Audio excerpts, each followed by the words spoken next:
Hello students, जय हिंद। Welcome to my YouTube channel CHK mathematics. तो स्टूडेंट्स, आप लोग कैसे हैं? आशा करता हूं कि आप लोग ठीक होंगे। इस वीडियो में हम लोग 12th क्लास का NCERT मैथ के चैप्टर 3 मैट्रिसेस चैप्टर के बारे में हम लोग जानेंगे। मैट्रिसेस चैप्टर जो 3 चैप्टर है, इसमें हमको 4 एक्सरसाइज पढ़ने हैं।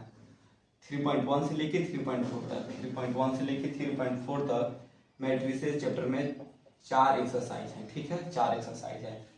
लेकिन इस वीडियो में हम लोग एक्सरसाइज 3.1, ठीक है, एक्सरसाइज 3.1 के क्वेश्चन को हम लोग सॉल्व करेंगे।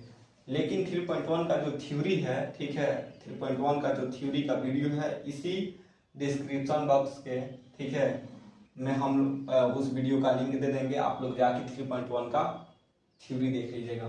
तो हम शुरू करते हैं 3.1 का क्वेश्चन। तो 3.1 का पहला क्वेश्चन देखिए क्या कह रहा है।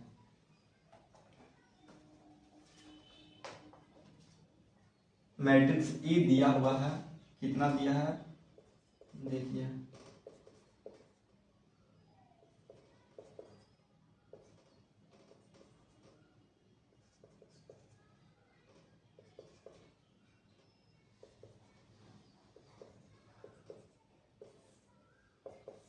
ये मैट्रिक्स ए हमको दिया हुआ है, ठीक है, एक मैट्रिक्स ए दिया है। इस मैट्रिक्स में हमको ऑर्डर ऑफ द मैट्रिक्स ज्ञात करना है। पहला क्वेश्चन हमको ऑर्डर ऑफ मैट्रिक्स ज्ञात करना है। ऑर्डर ऑफ मैट्रिक्स, तो देखिए ऑर्डर ऑफ मैट्रिक्स का जो फॉर्मूला होता है वो रो इनटू कॉलम होता है। रो इनटू क्या होता है? कॉलम होता है। जो ऑर्डर ऑफ मैट्रिक्स का जो फॉर्मूला है वो रो इनटू कॉलम होता है। तो इसमें जो रो है, ठीक है, देखिए बता रहे हैं, हाई 1 रो 2 रो 3 रो, 1 2 3 4, ठीक है। तो इसमें 4 रो है, ठीक है। 4 क्या है? रो है, सॉरी 3 रो है। 1 2 3 रो है। और कॉलम क्या है? कॉलम कितना है? 1 2 3 और 4। कॉलम कितना है? 4 कॉलम है। तो इस कंडीशन में हमको ज्ञात करना है कि ऑर्डर ऑफ मैट्रिक्स क्या होगा। जो मैट्रिक्स ए है इसका ऑर्डर क्या होगा। तो ऑर्डर ऑफ मैट्रिक्स का जो फॉर्मूला होता है, ठीक है, क्वेश्चन नंबर 1 के पहला क्वेश्चन में ऑर्डर ऑफ मैट्रिक्स हमको ज्ञात करना है। तो इसका फॉर्मूला होता है रो इनटू कॉलम। तो रो का वैल्यू कितना है? 3 है। और कॉलम का वैल्यू 4 है, 3 क्रॉस 4। यही इस मैट्रिक्स का क्या होगा? ऑर्डर होगा। सेकेंड नंबर में क्या कर रहा है कि the number of elements, the number of elements, the number of elements, मतलब इस मैट्रिक्स में हमको कितना एलिमेंट्स है, टोटल एलिमेंट्स को फाइंड करना है। तो इसका भी फॉर्मूला क्या होता है? रो क्रॉस कॉलम, ठीक है। तो रो का वैल्यू 3 है और कॉलम का वैल्यू 4 है, ठीक है। तो 3 4 जा 12, मतलब कि 3 चौका कितना होता है? 12। जब हम खाली गुणनफल के रूप में गुना के सिंबल में ही लिख के छोड़ देते हैं तो उस कंडीशन में हमको ऑर्डर ऑफ मैट्रिक्स मिलता है। लेकिन हम जब गुना करके लिख देते हैं, एकदम लास्ट सॉल्यूशन तक उसको सॉल्व करते हैं, ठीक है, तब जब गुना करके लिख देते हैं जो संख्या मिलता है वही संख्या नंबर ऑफ एलिमेंट्स कहा जाता है। तो 3 में 4 से हम गुना किए हैं तो 12 मिला है। तो इस कंडीशन में नंबर ऑफ एलिमेंट्स मिल गया।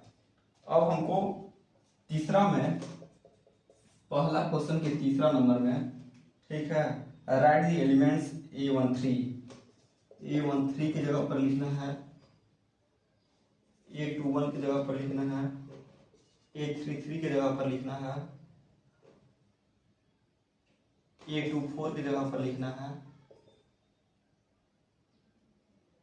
और A23 की जगह पर लिखना है, ठीक है। अब हमको राइट द एलिमेंट्स लिखना है कि मतलब A13 के स्थान पर कौन सा, इस मैट्रिक्स A में A13 के स्थान पर कौन सा संख्या होगा, A21 के स्थान पर इसमें क्या होगा, A33 के स्थान पर क्या होगा, A24 के स्थान पर इसमें क्या होगा, A23 के स्थान पर क्या होगा।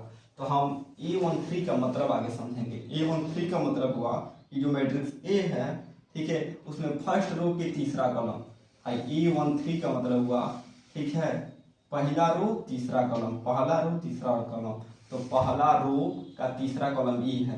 तो पहला रो का तीसरा कॉलम कितना है? 19 है। यहाँ पे 19 लिखेंगे, ठीक है।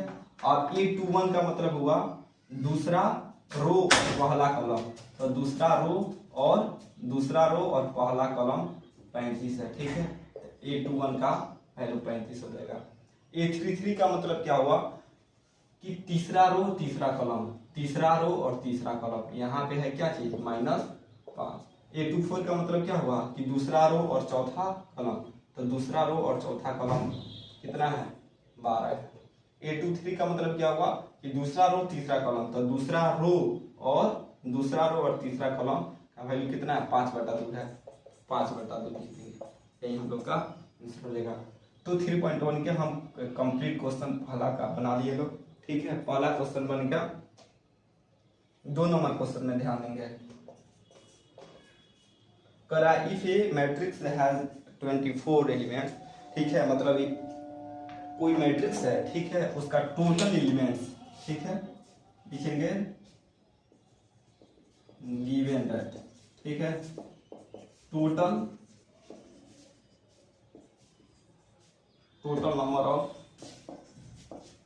Number of elements equal to 24। मतलब ये कोई मैट्रिक्स है, उसमें टोटल जो एलिमेंट्स है 24 है। तो इस कंडीशन में हमको फाइंड आउट करना है कि जो 24 एलिमेंट्स है इसमें जो पॉसिबल ऑर्डर होगा, ठीक है, पॉसिबल ऑर्डर क्या होगा, तो हमको जो फाइंड करना है वो पॉसिबल ऑर्डर, तो लिखेंगे टोटल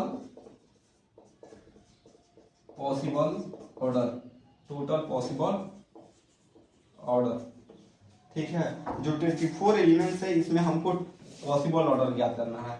तो 24 का मतलब हुआ मतलब 24 यदि किसी मैट्रिक्स का टोटल एलिमेंट्स है तो उस मैट्रिक्स में पॉसिबल ऑर्डर मतलब क्या क्या ऑर्डर पॉसिबल है, इसी चीज को हम लोग को ज्ञात करना है।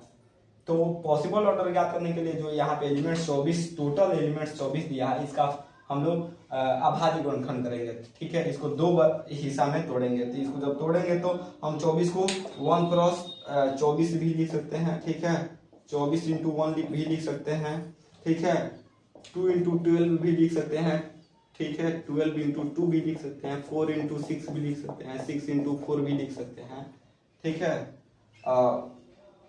अब इसको क्या क्या लिख सकते हैं, 3 इंटू 8 भी लिख सकते हैं, 8 इंटू 3 भी लिख सकते हैं, ठीक है। और इसको कुछ लिखा जा सकता है। अब यहाँ पे 24 को बस इतना ही 2 संख्या में लिखा जा सकता है कि 1 इंटू 24, 24 इंटू 1, 2 इंटू 12, 12 इंटू 2, 4 गुना 6, 6 गुना 4, 3 गुना 8, 8 गुना 3। अब 24 को इतना ही हम जब इसका अभाज्य गुणनखंड करेंगे ना,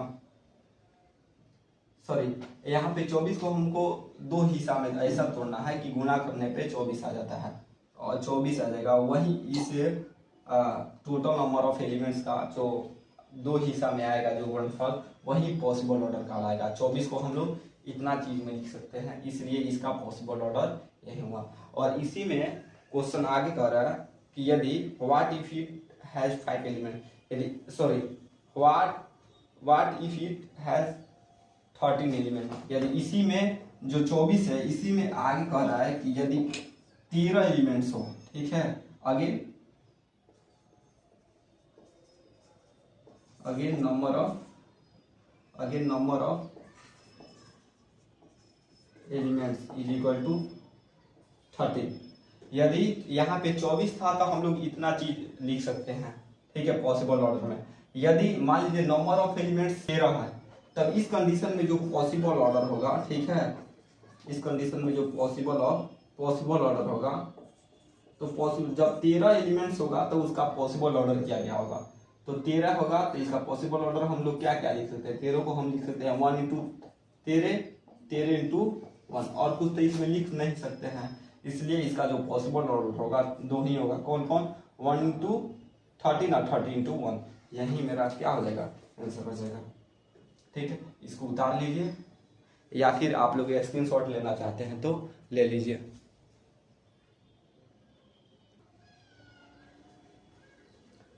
अब प्रश्न संख्या 3 बनाएंगे, क्वेश्चन नंबर 3, ठीक है। क्वेश्चन नंबर 3 कह रहा है कि यदि total number of number of elements, ठीक है 18 है, यही ना है।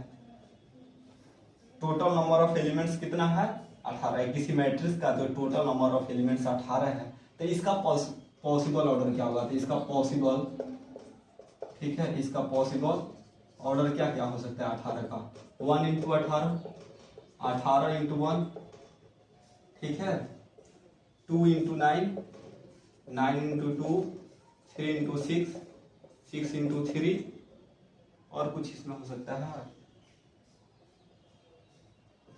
बस इतना ही हो सकता है ना 18 का। 1 18 18 1 2 9 9 2 3 6 6 3, और कुछ नहीं हो सकता है इसका। यदि 18 यदि नंबर ऑफ टोटल एलिमेंट्स रहता है 18, तो इसका पॉसिबल ऑर्डर हम 18 को इतना लिख सकते हैं, ठीक है। इसी में क्वेश्चन कह रहा है यदि इसी प्रकार, ठीक है, 18 का जगह पर यदि 5 एलिमेंट्स दे दे, ठीक है, मतलब कि number of elements is equal to 5। यदि टोटल नंबर ऑफ एलिमेंट्स 5 देता है, तो इस कंडीशन में जो पॉसिबल ऑर्डर होता है, ठीक है, पॉसिबल ऑर्डर क्या होगा, तो 5 यदि एलिमेंट्स है तो इसका पॉसिबल ऑर्डर क्या होगा, 1 इंटू 5 या 5 इंटू 1। हम 5 को इतना ही ना लिख सकते हैं कि 1 इंटू 5 या 5 इंटू 1, यही इसका 5 एलिमेंट्स का, ठीक है, पॉसिबल ऑर्डर होगा 1 इंटू 5 या 5 इंटू 1। और प्रश्न संख्या हम लोग 4 बनाएंगे, प्रश्न संख्या